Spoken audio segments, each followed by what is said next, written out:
নপ্তিপাৰাত আৰু ২ নং নপ্তিপাৰাত আচলতে গোপগোপাল থানত যোৱা ২৮ বছৰ ধৰি ২৮ বছৰ ধৰি তেখেতসকলে যি পৰম্পৰা অব্যাহত ৰাখিছে আৰু এনেদৰে ইয়াত গছত গামোচা বান্ধাৰ পৰা আদি কৰি ইয়াত বিভিন্ন ধৰণৰ এক উখল মাখল পৰিৱেশ আচলতে অসমৰ বিভিন্ন প্ৰান্তৰ ভক্তৰ সমাহাৰ ঘটে। ইয়াত আমি জানিবলৈ প্ৰয়াস কৰিছোঁ এই থানখনৰ বিশেষত্ব কেনেকৈ আপোনালোকে আৰম্ভ কৰিছিলে প্ৰথমৰ পৰা অলপ জনাব। আমি আৰম্ভণিৰ পৰা এই থানটো আৰম্ভণি কেতিয়া ক'ব নোৱাৰে, আমি ২০০ বছৰ আগৰ এই গছডাল। হয়, কিন্তু আমাৰ এই অনুষ্ঠানটো 1928 চনৰ মানে 1998 চনৰ পৰা এইটো আৰম্ভ হৈছে আৰু এতিয়ালৈকে চলি আছে। আমাৰ এইটো 28তম মানে উৎসৱ আৰু এই উৎসৱৰ তাৰমানে মানুহৰ বিশ্বাস আমি তাৰমানে একো ক'ব নোৱাৰোঁ। কি বিশেষত্ব আছে থানখনৰ এনে আপোনালোকে কেনেকুৱা ধৰণৰ বিশেষত্ব পাইছে ইয়াত থানখনত? বিশেষত্ব মানে আমি যিখিনি পাইছোঁ ইয়াৰ পৰা যিখিনি শান্তি পাব লাগে, হয়, আমাৰ যিটো মানসিক শান্তি আমি এই গাঁওবাসী নহয় অঞ্চলবাসীয়ে মানে যি ধৰণে বিচাৰিছে পাইছে। নাগাৰা আৰু ককয়া ৩খন গাঁৱৰ লোকে মিলি ইয়াত এনেদৰে গোপগোপাল থান ২ নং নপ্তিপাৰাত এনেদৰে গোপগোপাল থানখন যোৱা ২৮টা বছৰ ধৰি ইয়াত এনেদৰে আড়ম্বৰপূৰ্ণভাৱে অনুষ্ঠান আয়োজন কৰি আহিছে। যদিও গছডালৰ আচলতে ২০০ বছৰ পুৰণি বুলি কৈছে উদ্যোক্তাসকলে। আমি তেখেতসকলৰ মন্তব্য জানিবলৈ চেষ্টা কৰিম। আজি যথেষ্ট সংখ্যক ভক্ত ইয়াত সমাগত হৈছে, কি ক'ব? কি ক'ম মানে আপোনালোকৰ ক'লেই আগতে ইয়াতে বিশেষত্ব মই অলপমান সহজাই কৈছোঁ।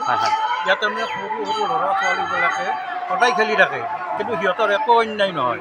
কিন্তু ডাঙৰে যদি ইয়াত কিবা অন্যায় বিচাৰে সিহঁতৰো অন্যায় হয়। বিশেষকৈ ধৰকচোন আমাৰ ইয়াত যদি গৰু চৰু হেৰাই যায়, ইয়াত যদি মানস কৰে নিশ্চয় তাৰমানে ওলাই আহে। গতিকে আজি ২৮ বছৰ হ'ল, ২৮ বছৰ এনেকৈ চলি আহি আছে। লাহে লাহে তাৰমানে আৰু বেছি ডাঙৰ হৈ আহি আছে। আমি ভাবিছোঁ ইয়াতকৈ আৰু যাতে ডাঙৰ হয়।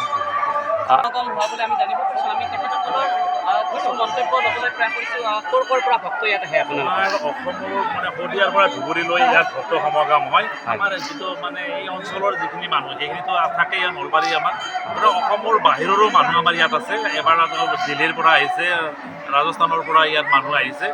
এই অসমৰ বাহিৰৰ পৰা ইয়াত মানুহ আহে, ভাৰতবৰ্ষৰ প্ৰায় মানুহ সমাগম হৈছে। এতিয়া জনপ্ৰিয় হৈছে এতিয়া এই অনুষ্ঠানটো আৰু এতিয়া মানুহ সমাগমটো নলবাৰী জিলাৰ সৰ্ববৃহৎ অনুষ্ঠান বুলি ক'ব পাৰি। নলবাৰী জিলাৰ সৰ্ববৃহৎ বুলি ক'ব পাৰি। এই এনেকুৱা অনুষ্ঠান মানে যিটো মানে এইটো মানে গোপগোপাল থানৰ এনেকুৱা অনুষ্ঠান নলবাৰীৰ ভিতৰত সৰ্বোচ্চ বুলি কয়। এতিয়া আমাৰ ইয়াতে আগতে বহুজন ব্যক্তি আমাৰ ধৰ্মভাৱৰ বিষয়ে আলোচনা কৰি কৈছে যে নামনি অসমৰ বুলিয়ে কৈছে, অকল নলবাৰী জিলা নহয়। কি কাৰ্যসূচী আছে আপোনালোকৰ? আমাৰ ইয়াতে সম্পূৰ্ণ মাংগলিক ধৰ্মীয় অনুষ্ঠান।